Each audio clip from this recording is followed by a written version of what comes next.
Morning everybody. आज हम unit 6 RSIT की यूनिट 6 इंटरनेट के अनुप्रयोग के बारे में स्टडी करेंगे। आज हम आपको वो चीज़ें बताएंगे जो RSIT में इम्पोर्टेंट है और आपके लिए भी थोड़ा सा इम्पोर्टेंट होगा ही, क्योंकि आप भी ई कॉमर्स की श्रेणी में आ जाते हो। और आपको ये भी चीज़ें सिखाएंगे कि आपके अभी जैसे लॉकडाउन चल रहा है और आपके पास खूब टाइम है, तो इस टाइम में आप अपना टाइम किस तरीके से यूज करें उसके बारे में भी आपको बताया जाएगा, और ई कॉमर्स की वेबसाइटों के बारे में भी बताया जाएगा। और आप ऑनलाइन स्टडी जो करना चाहते हो, तो इस ऑनलाइन स्टडी के बारे में भी हम इसी यूनिट में हम आपको बताएंगे। आज हम यूनिट 6 के स्टडी करेंगे, जिसमें का नाम है इंटरनेट के अनुप्रयोग। इंटरनेट के अनुप्रयोग अपन बात करते हैं इंटरनेट एप्लीकेशंस के बारे में। आप अनुप्रयोग जहाँ वर्ड मिले, इसका मतलब एप्लीकेशंस होती है, जो मोबाइल में एप्लीकेशंस चलती हैं वो सभी अनुप्रयोग, हिंदी में उसे अनुप्रयोग कहेंगे हम। जैसे इंटरनेट के अनुप्रयोग, यहाँ से आप देख सकते हैं कि हिंदी में इसे एप्लीकेशंस को, अगर आपसे कोई पूछे एप्लीकेशंस का मतलब क्या होता है हिंदी में, तो आपको याद रखना अनुप्रयोग, ठीक है। इंटरनेट एप्लीकेशंस के बारे में पढ़ते हैं। देखो, इंटरनेट कई सेवाओं की सुविधा देता है हमें, ऑनलाइन खरीदने से लेकर बेचने के तक, और ब्राउजिंग करने से, एक स्थान से दूसरे स्थानों पर फाइलें ट्रांसफ़र करने से, और ईमेल भेजने में, और वर्ल्ड वाइड वेब पर आप कोई भी चीज़ सर्च करने में, और चैटिंग करने में, ब्लॉगिंग बनाने में। इसके अलावा मनोरंजन में और ऑनलाइन सेवाओं में बहुत आपका इंटरनेट सहायता प्रदान कराता है। आज हम सबसे पहले ई कॉमर्स के टॉपिक के बारे में पढ़ेंगे, जो पेज नंबर 73 में है। आप अपनी बुक्स भी साथ के साथ में खोल लें, क्योंकि हम अंडरलाइन भी करवाने जा रहे हैं आपको साथ के साथ में। सबसे पहले आपको याद रखना है ई कॉमर्स का मीनिंग क्या होता है इंग्लिश में। तो ई कॉमर्स का मीनिंग होता है इलेक्ट्रॉनिक्स कॉमर्स, जो आपको ब्रैकेट में दे रखा है, आप इसे अंडरलाइन करें क्योंकि ये इंपॉर्टेंट है, पूछ लेते हैं कभी कभार RSIT क्वेश्चन में। अब आगे देखते हैं हम। इंटरनेट पारंपरिक खुदरा के मुकाबले ऑनलाइन खुदरा, जो 24 घंटे की उपलब्धता और ग्लोबल रीच, उत्पादकों की व्यापक श्रृंखला एवं कुशल ग्राहक सेवा के कारण अत्यंत सुविधाजनक है। इसका मतलब ये है कि इंटरनेट जो है ये हमें 24 आवर ऑनलाइन कोई भी चीज़ खरीदने के लिए हमें सुविधा प्रदान कराता है। जिसमें सबसे पहले अपन ऑनलाइन बिजनेस के बारे में बात करते हैं, तो ऑनलाइन बिजनेस में सबसे पहले बिजनेस टू कंज्यूमर आता है। कंज्यूमर का अर्थ होता है उपभोक्ता, व्यापार से उपभोक्ता के बारे में पढ़ रहे हैं। तो इसके अंदर कई कंपनियां ऐसी होती हैं जो डायरेक्ट उपभोक्ताओं से कॉन्टेक्ट रखती हैं, जैसे कि अमेजोन। हम कई प्रोडक्ट अपन ऑनलाइन सर्च करते हैं, जैसे अमेजोन से हम उसे मंगवाते हैं, तो उससे प्रॉफिट ये होता है कि वो डायरेक्ट, उसके बीच में कोई और होता नहीं है, केवल अपन डायरेक्ट कंपनी से उसे परचेज करते हैं। जिसमें वे कंपनियां आ जाती हैं, जैसे अमेजोन होती है, फ्लिपकार्ट होती है, स्नैपडील होती है। तो आपको याद रखना है, फर्स्ट जो होता है B2C यानी बिजनेस टू कंज्यूमर। सेकेंड जो आता है बिजनेस टू बिजनेस। जब दो कंपनियाँ आपस में मिलकर कोई बिजनेस करती है तो उसे बिजनेस टू बिजनेस कहते हैं। जैसे इसमें व्यापार से व्यापार हिंदी में कहते हैं, बिजनेस टू बिजनेस B2B होता है। इसमें जैसे इंडिया की कंपनी है अलीबाबा, ठीक है, और आपने मारुति सुजुकी का भी नाम सुना होगा।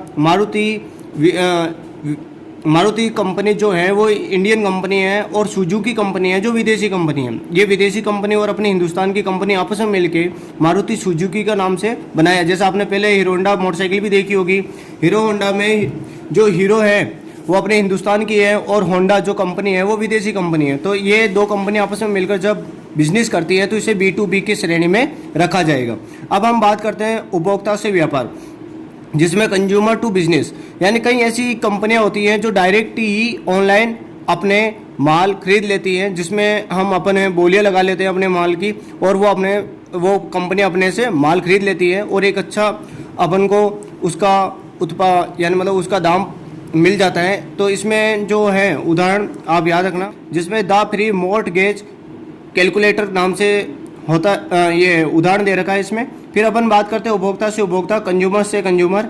इसमें कंज्यूमर आपस में मिलकर बिजनेस करते हैं, जिसमें eBay कंपनी है, जिसमें हम एक दूसरे से कोई चीज़ खरीद भी सकते हैं तो किसी को बेच भी सकते हैं। इसके अलावा एम कॉमर्स है, जिसे आप याद रखना, एम कॉमर्स की फुल फॉर्म होती है मोबाइल कॉमर्स। जिसे मोबाइल कॉमर्स में एक स्मार्टफोन होता है, जो व्यक्ति डिजिटल साइको जैसे के माध्यम से माल और सेवाओं की खरीद और बिक्री कर सकता है। जिसे आप, जो मोबाइल होता है हम उसे पर्सनल डिवाइस असिस्टेंट के नाम से जानेंगे। तो एम कॉमर्स मोबाइल कॉमर्स आ गया। इस मोबाइल कॉमर्स में हम सबसे पहले देखो, अब हम पढ़ेंगे एम कॉमर्स और ई कॉमर्स। ई कॉमर्स आपको बता दिया कि ई कॉमर्स का मतलब होता है इलेक्ट्रॉनिक्स कॉमर्स और एम कॉमर्स का मतलब होता है मोबाइल कॉमर्स। ठीक है, अब इसके प्रॉफिट जो होते हैं वो हम यहाँ से अध्ययन करेंगे। सबसे पहले होता है सुविधा। इससे हमें ये सुविधा मिलती है कि 24 आवर में हम कभी भी अपने जो माल खरीदना है उनको देख सकते हैं और उनको हम खरीद भी सकते हैं। ठीक है, फिर उसके अलावा हमें इसमें प्रोडक्ट रेंज मिलती है। प्रोडक्ट रेंज का मतलब जैसे आपके पास जितने पैसे होते हैं आप उतने ही पैसों के श्रृंखला में आप देख के अपने माल को चॉइस कर सकते हैं। फिर उसके अलावा इसमें पैसों की बचत भी होती है। बचत ऐसे कि जैसे कि आप बाहर जाते हो खरीदने के लिए तो आने जाने का किराया मिला के वो एक्स्ट्रा लग जाता है अपना तो इस बचत से हम उनको प्रॉफिट हो जाता है। उसके अलावा भुगतान के विकल्प, इसमें भुगतान के विकल्प debit card, credit card, cheque, cash on delivery भी हो सकता है। ठीक है, सामान लौटाना, अगर अपने माल में कोई प्रॉब्लम आई तो हम इसे वापस भी लौटा सकते हैं। तो इसलिए ध्यान रखना कि ई कॉमर्स के जो प्रॉफिट है, सबसे पहले अपन को 24 आवर कभी भी खरीदने की सुविधा मिलती है, उत्पादनों की श्रृंखला मिल जाती है, इसमें रेंज मिलती है और पैसों की बचत भी होती है और भुगतान पेमेंट ऑप्शन भी होते हैं जिसमें debit card, net banking, credit card, cheque और कैश ऑन डिलीवरी होता है। सामान लौटा भी सकते हैं। बाय द वे हमने जो सामान खरीदा है जो हमें अच्छा नहीं लगा तो आप वापस उसे लौटा भी सकते हो। ठीक है, अब हम बात करते हैं राजस्थान ऑनलाइन स्टोर ई बाजार के बारे में। राजस्थान सरकार ने भी एक ई कॉमर्स वेबसाइट बना रखी है जिसका नाम है ebazaar.gov.in।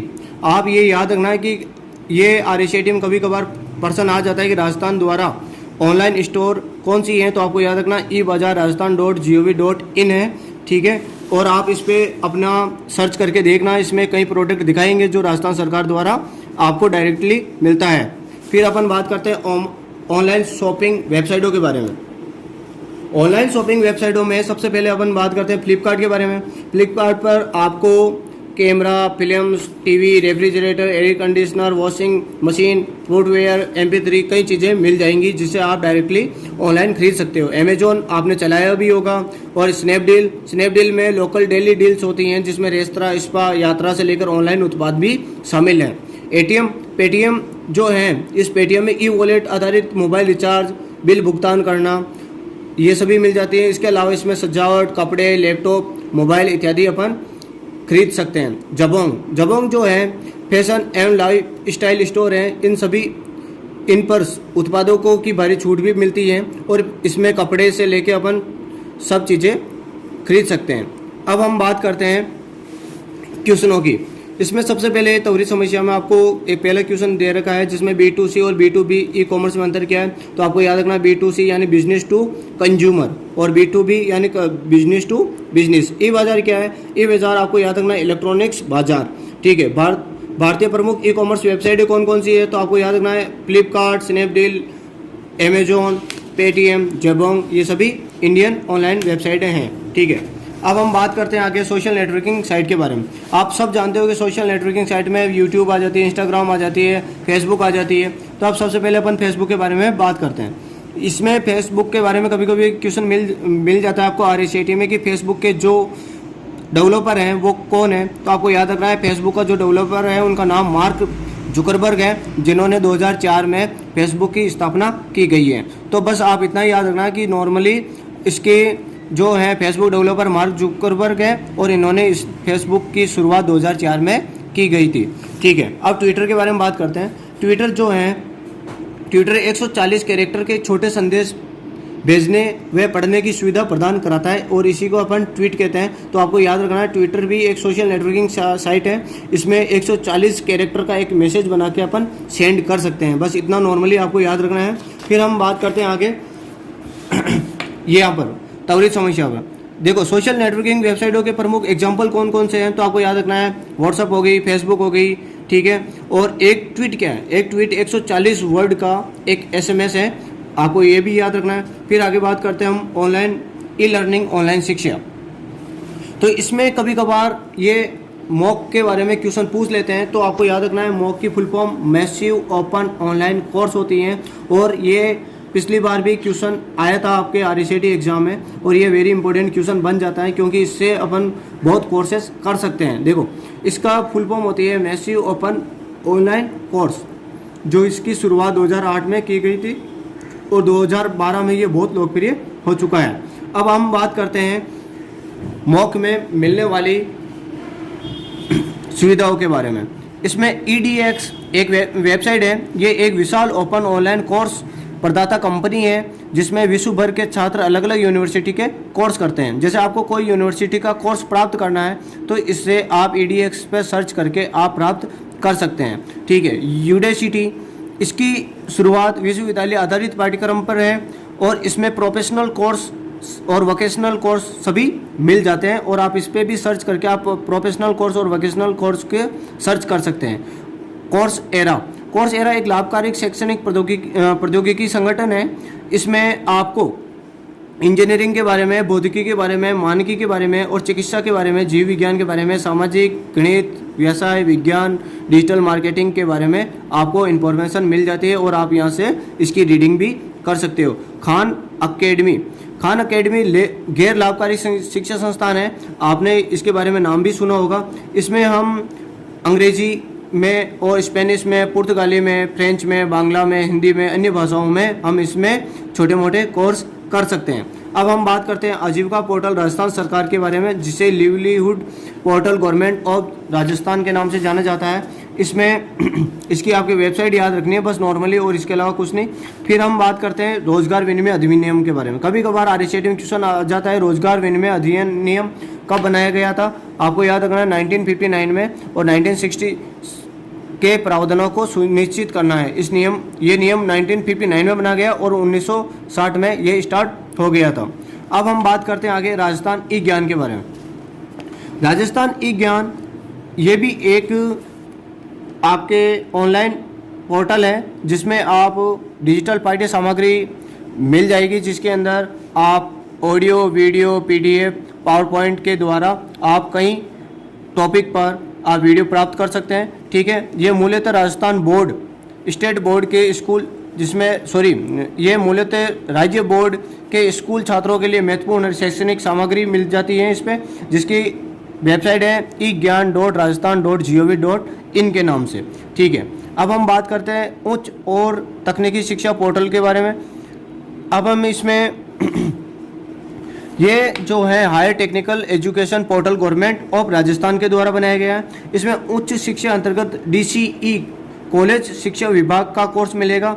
तकनीक शिक्षा अंतर्गत DTE तकनीकी शिक्षा निदेशालय के भी कोर्स मिलते हैं, जिसके अंदर आप जैसे आपने पॉलिटेक्निक कोर्स कर रहे हैं तो आप ये पॉलिटेक्निक कोर्स इसी के DCE के अंदर आ जाता है।